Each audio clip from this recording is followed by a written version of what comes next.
Bom dia, meus irmãos, que alegria estarmos em mais uma manhã de domingo para aprender e compartilhar da Palavra de Deus.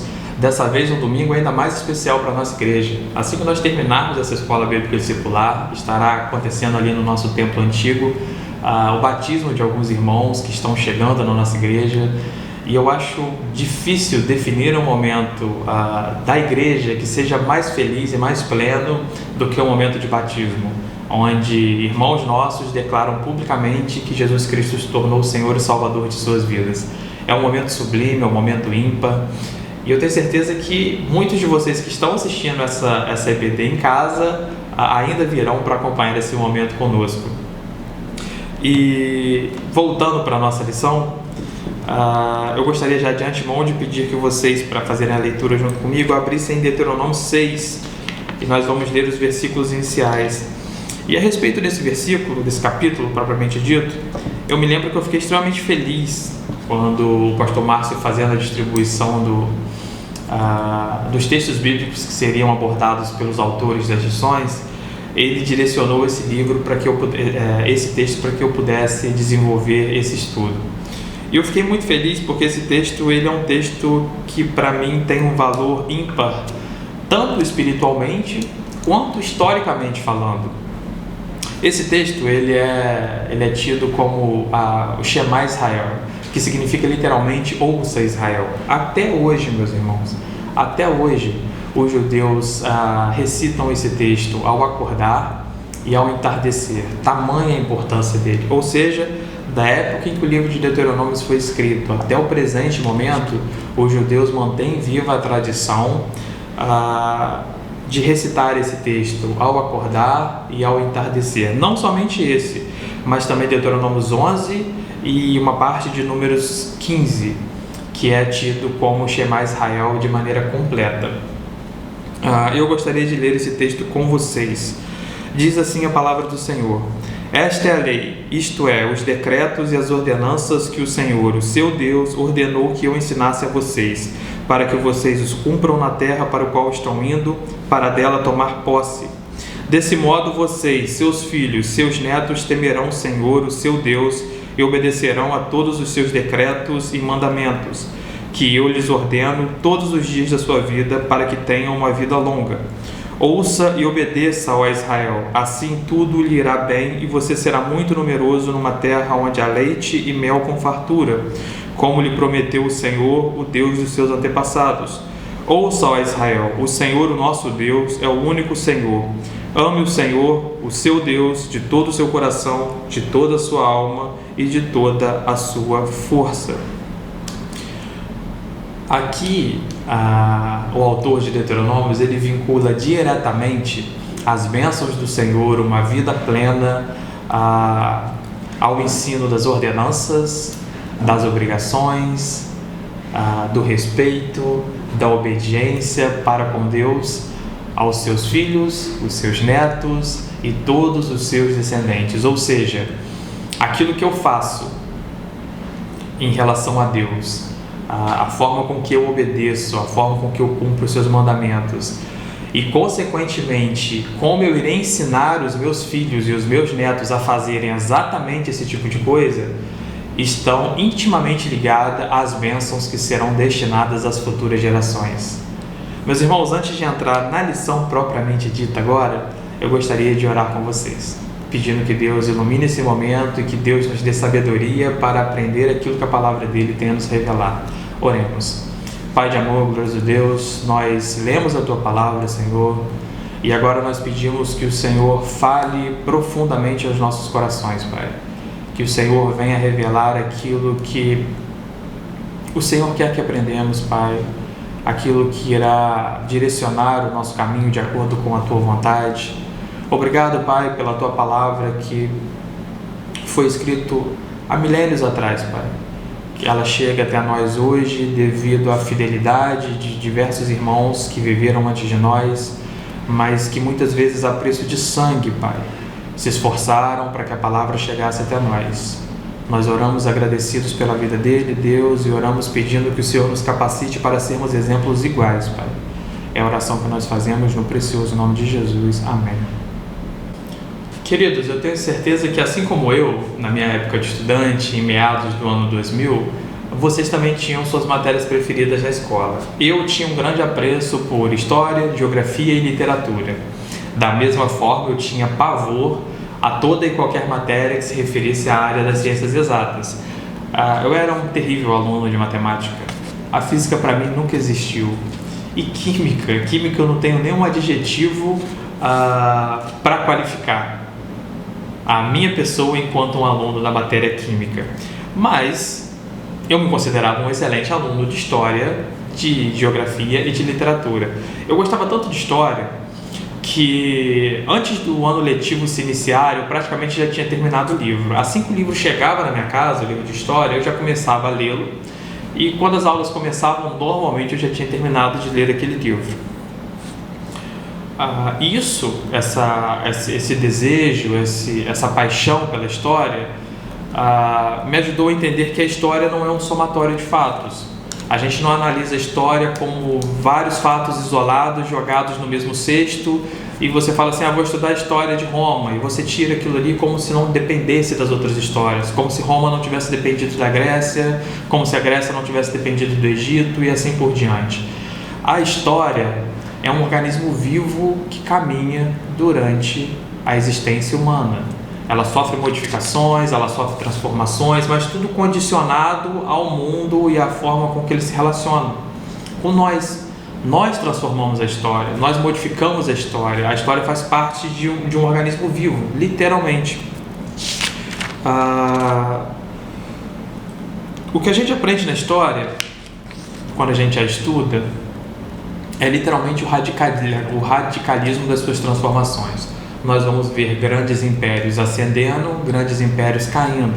Nós vamos ver sistemas políticos e ideológicos que prometem uma transformação radical no mundo. Erradicar a fome, a pobreza, o analfabetismo. Nós vamos ver que todos esses sistemas falham de maneira miserável. Nós vamos ver correntes filosóficas que surgem, correntes filosóficas que desaparecem.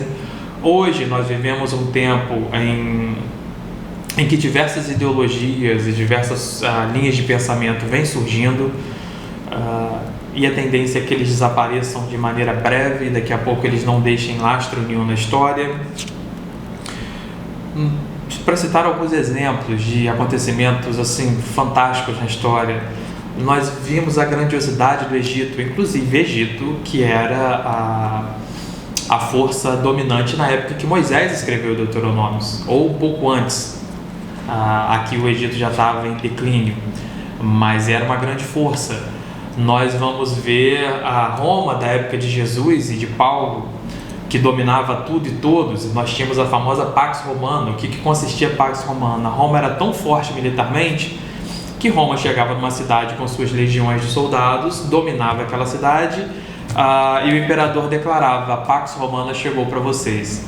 E a Pax Romana nada mais era do que o medo que Roma impunha aos seus rivais, porque ninguém ousaria levantar a espada contra Roma.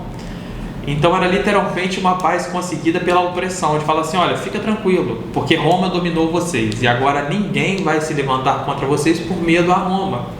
Então era uma paz falsa, uma paz forjada, uma paz bem diferente da que Cristo veio para fornecer. Nós tínhamos a Grécia com toda a sua cultura, toda a filosofia. Só que todos esses impérios, todas essas potências guardam uma coisa em comum: elas decaíram na história. Se não fosse a sua herança de conhecimento, a sua herança de arquitetura, de filosofia, não sobraria nada. Se você for hoje visitar o Coliseu Romano, você vai ver uma arquitetura falida, uma arquitetura que depende do homem para ser mantida, senão ela já teria virado pó, senão ela já teria ruído. Os grandes templos gregos, o Partenon, tudo isso depende da atividade humana para que seja mantida, uma preservação histórica. Porque a existência por si só, ela desaparece, ela vira pó. Hoje as pirâmides do Egito estão lá por causa do zelo e do cuidado dos homens que cuidam dela, por causa dos seus curadores. Hoje,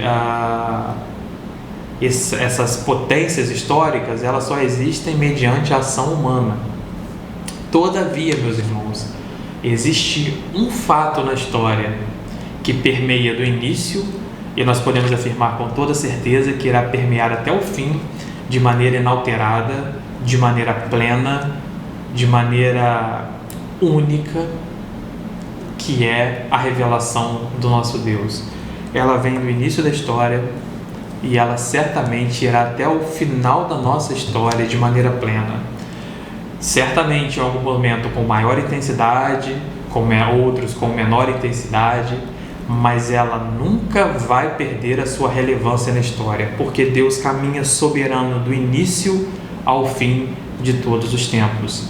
E essa intensidade a qual eu me refiro está intimamente ligada a nós e à forma com que nós propagamos os ensinos da Palavra de Deus. E aí nós nos remetemos ao texto de Deuteronômios, onde Deus fala: olha, ensina os meus mandamentos, as minhas ordenanças aos seus filhos, para que seus filhos ensinem aos seus netos, para que as gerações sejam abençoadas, geração após geração.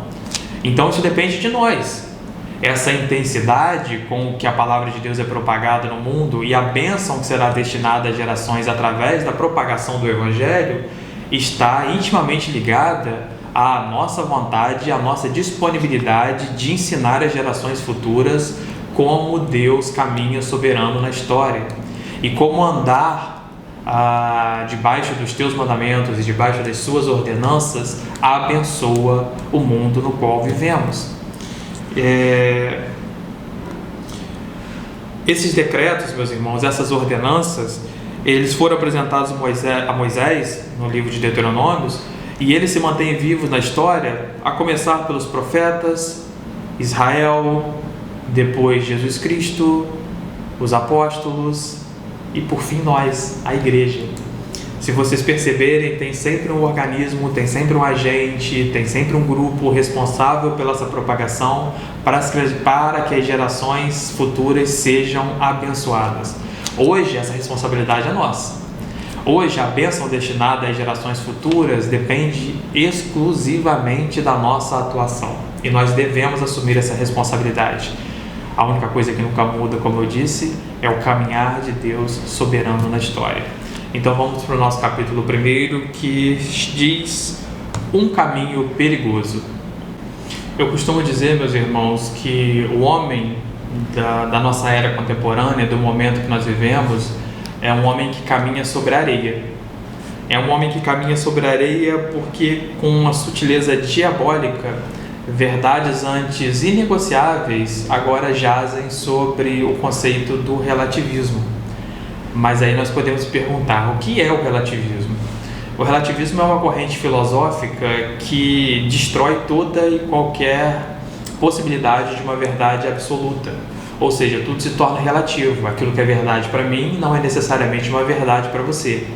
Isso nos tira a segurança do homem, de ter convicção plena de que aquilo que ele acredita, aquilo que ele faz, a forma com que ele age, a forma com que ele se comporta, é o padrão verdadeiro para a vida do ser humano.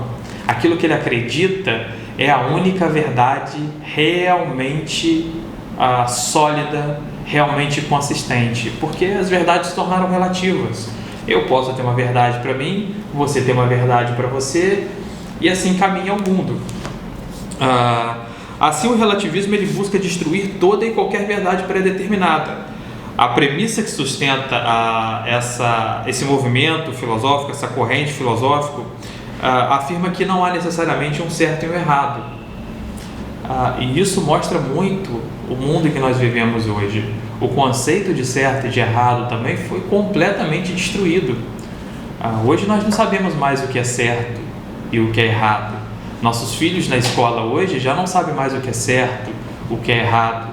O padrão moral, o padrão ético, que as gerações atrás eram coisas evidentes, nós sabíamos exatamente o que era certo e o que era errado. Hoje em dia perdeu o significado, perdeu a exatidão, por assim dizer. Hoje em dia tudo se tornou subjetivo, sempre dependendo da perspectiva da pessoa envolvida, da sua cultura, dos seus ideais, da sua formação.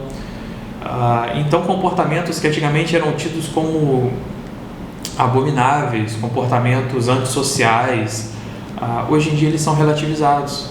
Hoje em dia você não pode falar uma verdade para uma pessoa porque essa pessoa pensa de maneira diferente, e essa pessoa pode inclusive te processar. Em alguns casos chega ao ponto dessa pessoa te processar porque você pensa diferente dela, porque a sua verdade é diferente da verdade dela, porque o mundo dela se condiciona àquilo que ela pensa e àquilo que ela deseja. E quando o relativismo, meus irmãos, quando ele se insere na esfera da religião, é que ele apresenta os seus tentáculos mais diabólicos, colocando em xeque a palavra de Deus. Se nós formos na própria Bíblia, na própria Escritura Sagrada, ela afirma: o coração é mais enganoso que qualquer outra coisa e sua doença é incurável. Então vejam bem, se não existe uma verdade absoluta, se não existe mais um certo e um errado, e se eu vou para a palavra de Deus com essa intenção, com essa visão, e eu começo a ler a palavra de Deus sem a noção de que existe um certo e um errado e uma verdade absoluta, a palavra de Deus acaba se curvando à minha vontade, porque eu vou ler ela baseado naquilo que eu quero para o mundo, nas minhas vontades. Eu vou ler a palavra de Deus alimentando os desejos do meu coração. Eu vou tirar dali a interpretação que eu quiser. E vejam bem, quando nós falamos da Reforma Protestante, por exemplo, nós vemos que Martinho Lutero, ele lutou de forma aguerrida para o livre exame das Escrituras, para que todos nós pudéssemos abrir a Bíblia e examiná-la. Isso não significa livre interpretação das Escrituras, porque a interpretação pode estar errada. E quando nós condicionamos a interpretação da Escritura ao nosso coração, ao nosso desejo, voltando à palavra de Deus, o coração é mais enganoso que qualquer outra coisa e sua doença é incurável. Meus irmãos, daqui, baseado nessas palavras, nós conseguimos tirar interpretações destrutivas da Bíblia. Nós conseguimos tirar as igrejas inclusivas, que afirmam que a Bíblia não condena a prática homossexual. Nós conseguimos ver pessoas que interpretam a Bíblia e defendem o sexo antes do casamento como algo que não tem condenação bíblica. Nós conseguimos ver pessoas que lêem a Bíblia e defendem que a teologia da prosperidade é bíblica. Ou seja, tudo isso que nós tiramos da Bíblia e que é uma abominação a uma interpretação séria, são coisas que vêm baseadas no desejo do nosso coração. Nós nos alimentamos da forma com que nós queremos. Se nós não enxergarmos na Bíblia uma palavra santa, imutável, perfeita, completa, que transfere para nós uma verdade absoluta, nós vamos fazer com que a Bíblia se curve a nós e não o contrário, que nós nos curvemos à palavra de Deus. Nós é que precisamos nos curvar à verdade que ali está contida. O que nós não podemos fazer é impor as nossas verdades à Bíblia. Nós vivemos num mundo que vem mimando os seus leitores, que vem mimando os seus cidadãos, achando que nós podemos adaptar tudo à nossa própria vontade, porque o relativismo diz isso: não existe verdade absoluta. Não existe um certo e errado. Quem define o que é certo e errado é você. Quem define o que é verdade ou não é verdade é você. Quando nós estamos diante da palavra de Deus, nós estamos diante da verdade. Não tem um jeitinho brasileiro, não tem para onde escorregar, não tem o que fazer. Ela é a verdade absoluta. Ou você se curva a ela, ou você está condenado. Ou você não pode pertencer ao reino. E essa verdade ela não pode ser negociada. Não pode ter um jeitinho para a gente adaptar isso. Olha, eu acho que não é bem assim. Meus irmãos, a Bíblia é assim. A palavra de Deus, ela é assim. Ela é impositiva. Ela está acima de todos os outros pensamentos, porque a palavra de Deus revelada a nós são seus ensinos, são seus desígnios, são suas ordenanças, como o autor de Deuteronômio diz, são os seus mandamentos. Não cabe a nós, enquanto leitores da Bíblia, querer colocar na Bíblia as nossas vontades, querer colocar na Bíblia aquilo que nós queremos que ela seja. Ela é o que é, a palavra de Deus, santa e perfeita. Então, como poderia um homem, na sua fragilidade, com seu coração enganoso, dar à Bíblia a interpretação que ele quer? Só vai sair erro daí. só vai sair destruição, só vai sair morte, só vai sair tristeza. Nós precisamos ler a Bíblia naquilo que ela é, na sua essência, e permitir que o Espírito Santo, e não nós, revele ao nosso coração aquilo que ela quer revelar a nós, aquilo que é a santa, perfeita e imutável Palavra de Deus. E assim nós vamos para o segundo capítulo, que no caso é o terceiro, né? Um caminho seguro. Diante dessa infinidade de caminhos, diante desse cenário turbulento, onde nós não conseguimos definir o que é certo, o que é errado, porque, de novo, existem várias verdades, existem várias certezas, onde tudo é subjetivo, cada um pensa de uma maneira diferente. Me veio uma ilustração enquanto eu estava escrevendo essa lição. E essa ilustração, para mim, ela fala de forma muito particular com os jovens e adolescentes. E eu gostaria de compartilhar essa ilustração com vocês agora. Eu imaginei dentro desse cenário uma pequena embarcação, um pequeno barco em alto mar, durante a noite, sem conseguir enxergar nada ao seu redor. Não conseguia avistar terra firme, não conseguia enxergar outras embarcações, sozinho, um barco sozinho no meio do oceano, num mar revolto. Só que ao longe, muito ao longe, essa embarcação ela consegue ver uma luz, ela consegue ver um farol. E naquele momento desesperador dela não conseguir ver a terra, dela não ver outras embarcações, ela está sozinha num lugar totalmente escuro, totalmente vazio, totalmente frio, ele foca naquela luz, naquele farol. E era uma luz vibrante, um farol vibrante, uma luz que preenchia todo aquele lugar. E ao encher o coração de esperança, essa embarcação começa a se direcionar na direção daquele farol. Olha, encontrei o caminho, aquele farol ali está me mostrando o caminho, eu não vejo mais nada ao meu redor, então eu vou em direção àquele farol. E ao remar desesperadamente em direção àquele farol, o velejante, através da luz, ele consegue ver as seguintes palavras do meu ponto de vista libertadoras: esta é a lei, isto é, os decretos e as ordenanças que o Senhor, o seu Deus, ordenou que eu lhes ensinasse. E continua: ouça e obedeça, ó Israel, ouça, ó Israel, o Senhor, o nosso Deus, é o único Senhor. Meus irmãos, vejam bem, se nós estivermos num ambiente onde é tudo vazio, é tudo escuro, e é tudo escuro exatamente porque nós não sabemos para onde ir, são várias opções. Olha, isso aqui é certo, isso daqui é certo, aquilo é verdadeiro, isso é verdadeiro. E nós estamos vivendo essa crise de dúvida, essa crise de identidade, para onde eu vou, o que eu faço. Quando nós vamos para Deuteronômio 1, e o Deuteronômio 1 traz exatamente capítulo 6, versículo 1, e traz exatamente esse texto: esta é a lei, isto é os decretos e as ordenanças que o Senhor, o seu Deus, ordenou que lhes dissesse. Ouça e obedeça, ó Israel, ouça, ó Israel, o Senhor, o nosso Deus, é o único Senhor, é o único.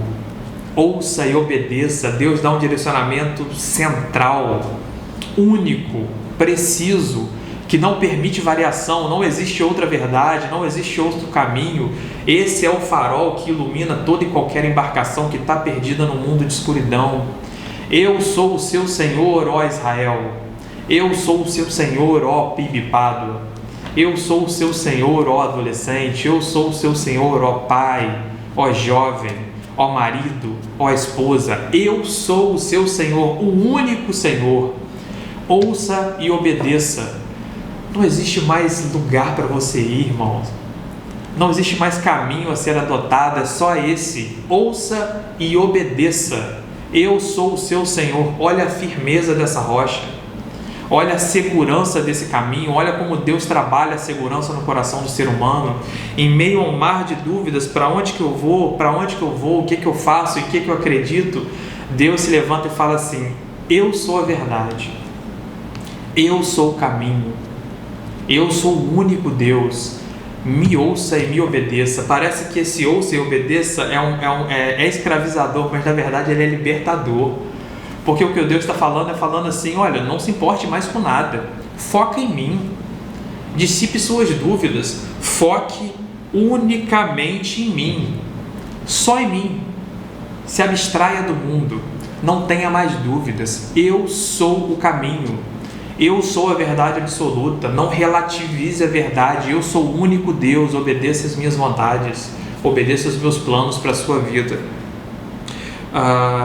Ao olhar para essa luz, meus irmãos, quando aquela pequena embarcação, quando nós, no meio desse mar de escuridão, quando nós olhamos para essa luz, o homem, nós encontramos o único caminho seguro que merece ser seguido. O único. E o mar ganha vida. Tudo fica claro, porque nós sabemos para onde estamos indo, nós sabemos quem estamos obedecendo, as verdades das pessoas ao nosso redor já não importam mais. Para nós o que importa é tão somente a verdade absoluta que provém do nosso Senhor. Um dos pilares do ateísmo, que é o Friedrich Nietzsche, o filósofo alemão, ele afirmava que a história era uma eterna batalha entre Roma, simbolizada pelos pagãos, e Israel, simbolizada pelos cristãos. E ele lamentou o fato de Israel, no caso através do cristianismo, através da nossa igreja, estar vencendo, e que a cruz, nas palavras de Nietzsche, já triunfou sobre todas as outras virtudes mais nobres. A verdade sempre triunfará, e é nossa responsabilidade que ela vivifique as próximas gerações. Então nós vamos para o capítulo 4, já nos encaminhando para o final, a responsabilidade com o caminho. Diante da única e absoluta verdade que foi revelada a nós, ao homem, nós não podemos nos furtar de propagá-la, de estender essa mensagem, de estender essa verdade, estender para as próximas gerações. Se nós retornarmos, meus irmãos, ao texto bíblico que nós acabamos de ler, nós vamos nos deparar com uma ordem direta de Deus. Desse modo, vocês, seus filhos e seus netos temerão ao Senhor, o seu Deus, e obedecerão a todos os seus decretos e mandamentos. A ordem dada por Deus a Israel mediante seu profeta Moisés, ela não prescreveu da história, meus irmãos. A palavra de Deus, ela continua viva e eficaz. Uma verdade, ela jamais deixa de ser verdade, independente do momento histórico em que ela se insere. Ou seja, aquilo que foi dito por Deus a Moisés em Deuteronômio continua sendo verdade hoje em dia. Nós precisamos ensinar os nossos filhos, para que os nossos filhos ensinem os nossos netos, para que as gerações seguintes sejam abençoadas. O Senhor é o único Deus, é o único Senhor. Obedeçam aos meus mandamentos, obedeçam às minhas ordenanças. Essa verdade, ela precisa continuar sendo propagada. Essa responsabilidade, ela foi dada a Israel, mas ela não termina com Israel. Como eu disse, se tem algo que permanece pleno na história e soberano durante toda a história da humanidade, é a revelação de Deus. Então essa verdade absoluta, dita em Deuteronômio 1, ela continua sendo hoje, mas transmitida pela Igreja de Jesus Cristo, por nós, é uma responsabilidade nossa. Todo cristão que leva consigo as marcas da cruz, ela necessariamente precisa propagar essas verdades. É impossível para alguém que se diz genuinamente cristão e que carrega essas marcas da cruz de Cristo se furtar de propagar essa mensagem. São duas coisas que não podem se relacionar. Os decretos e as ordenanças de Deus continuam sendo um farol para o mundo. Se nós olharmos para esse mundo caótico hoje de novo, onde já não existe mais certo e errado, a depravação moral tomou conta de todas as áreas. Hoje tudo é deplorável no comportamento humano. O homem é mau, o homem é destrutivo, a integridade masculina foi destruída, a beleza, a pureza da mulher está sendo destruído lentamente. Está tudo se deteriorando no comportamento humano, e era previsto que isso acontecesse. O mundo só possui um farol, uma luz capaz de iluminar e acabar com essa deteriorização humana na vida da pessoa, na vida de uma comunidade. E essa luz, esse farol é a verdade, que é Jesus Cristo, nosso Senhor. São as ordenanças e os mandamentos de Deus sendo cumpridos de maneira fiel pelo seu povo. Essa é a única verdade que nos interessa. É ensinar essa verdade às gerações futuras. Ao ouvirmos Deus falar, ouça e obedeça a Israel, não cabe a nós escolher o que queremos obedecer, o que é verdade ou não. Ouça e obedeça a Israel ouça e obedeça aquilo que eu digo. Ouça e obedeça aquilo que eu mando, é aquilo que eu ensino. Tais definições são estabelecidas pelo próprio Deus, não cabe a nós mesmos definirmos aquilo que queremos obedecer e aquilo que nós não queremos obedecer, nós só precisamos obedecer. De novo, somos nós que nos curvamos à vontade de Deus exposta nas Sagradas Escrituras. Elas não se curvam e nunca irão se curvar à vontade do nosso corrompido coração. Ao ouvir e transmitir, meus irmãos, aqui é uma parte muito interessante, às próximas gerações os valores bíblicos, o resultado do poder transformador de Deus é algo espetacular e é algo visível no curso da história. De novo, às vezes tratam a gente como retrógrado, como ultrapassado, como um povo arcaico, preso em tradições antigas. Só que qualquer historiador sério, qualquer pessoa que estuda a história de maneira séria, fiel e imparcial, vai ver como o cristianismo, como esse farol, como a verdade absoluta de Deus transforma a história. Quando nós cristãos somos comprometidos com essa transformação, quando nós cristãos somos comprometidos a ensinar as gerações futuras a andar no caminho do Senhor, o resultado é palpável e o resultado é fenomenal. Eu vou citar só alguns exemplos aqui, quando cristãos se comprometeram em alterar o curso da história. Nós, cristãos, estivemos diretamente envolvidos com a abolição da escravatura no mundo, diretamente envolvidos. Nós estivemos literalmente presentes na valorização da vida humana e na valorização da mulher no contexto social. Se nós analisarmos como Cristo se comportava com as mulheres naquele contexto dele, a revolução que aquilo era, mas o mundo não quer enxergar, o mundo costuma ver o cristianismo como um padrão machista. Olhem para Cristo tratando a prostituta, olha para Cristo tratando a mulher samaritana. É o cristianismo que devolve a importância da mulher no contexto social. O cristianismo esteve literalmente envolvido com as liberdades civis, interrompendo práticas de sacrifício, de infanticídio. Quantos lugares no mundo cometiam sacrifícios para deuses pagãos, infanticídios em massa? Foi o cristianismo que entrou e transformou essa realidade. A alfabetização esteve diretamente ligada ao cristianismo, assim como o nascimento das universidades, com o crescimento da ciência. As universidades nasceram no seio da igreja. Foi a igreja que promoveu a cultura, a igreja que promoveu o saber, a igreja que promoveu a ciência, ou seja, através disso vieram a medicina. É a igreja que promoveu todos esses tipos de coisa, leprosários, hospitais. Tudo isso vem da igreja. Tudo isso vem de quando o cristianismo fala assim: nós somos o farol de luz do mundo. Nós somos a geração, nós somos o povo que representam o Senhor, o único Senhor. Ouçam e obedeçam os seus desígnios, ouçam e obedeçam as suas ordenanças. Quando nós transmitimos isso para gerações futuras, é isso que acontece no mundo. Transformação para melhor. Nós só estamos acostumados a ver transformação para pior, o que nos leva a uma reflexão. Nós estamos transmitindo as verdades do Evangelho para as próximas gerações? Nós estamos abençoando as próximas gerações? Nós estamos preparando um mundo melhor para eles? Nós estamos fazendo como crentes do passado fizeram? Lutaram contra a escravatura, lutaram para que as mulheres tivessem direito, lutaram contra sacrifícios humanos, infanticídios, lutaram para que as pessoas fossem alfabetizadas, tivessem a formação acadêmica. Nós estamos preparando o mundo para que as gerações futuras recebam isso também?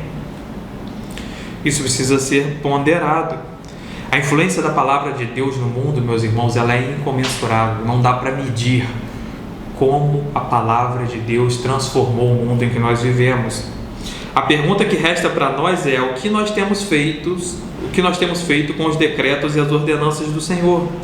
Temos propagado suas verdades para que a humanidade possa continuar a ser transformada pelo seu imenso poder, abençoando assim as gerações seguintes?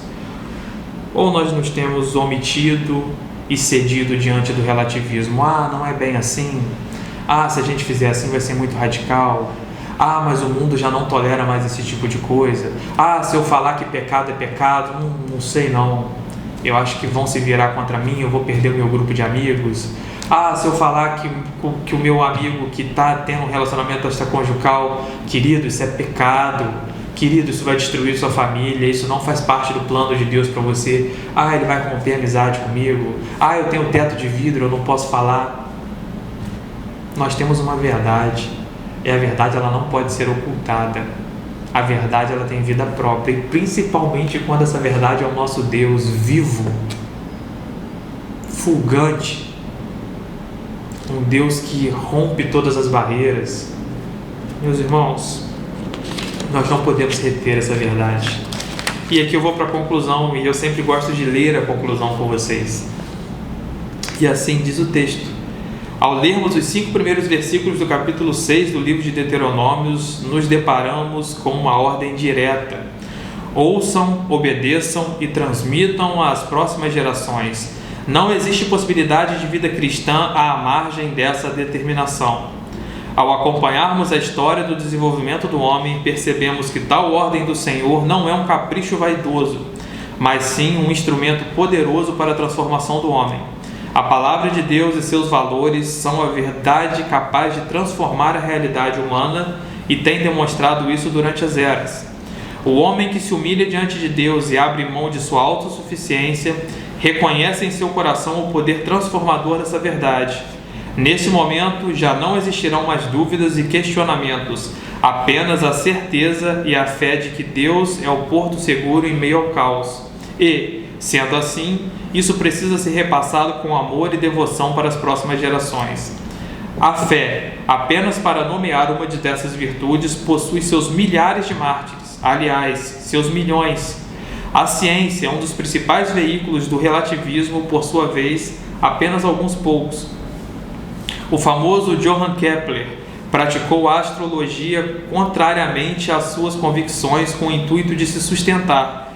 Ele justificou sua conduta afirmando que a mãe carente, a astronomia, teria de ser sustentada por sua filha fútil, a astrologia. Por 3 vezes, Galileu negou perante a Inquisição suas convicções científicas acerca do sistema copernicano.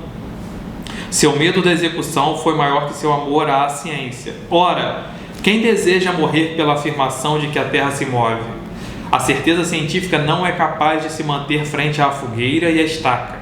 Já a fé é completamente diferente. Ela possui uma intensidade muito maior. É inextirpável, visto que se encontra enraizada no coração humano e envolve cada fibra de nossa existência. Os mártires cristãos da história transmitiram os decretos, ordenanças e valores do Senhor com palavras escritas em sangue.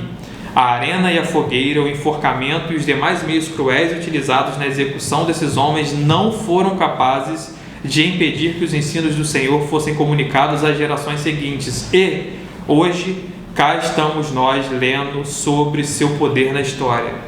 Assim, conseguimos finalizar nosso estudo com uma indagação: quem morreria por uma mentira?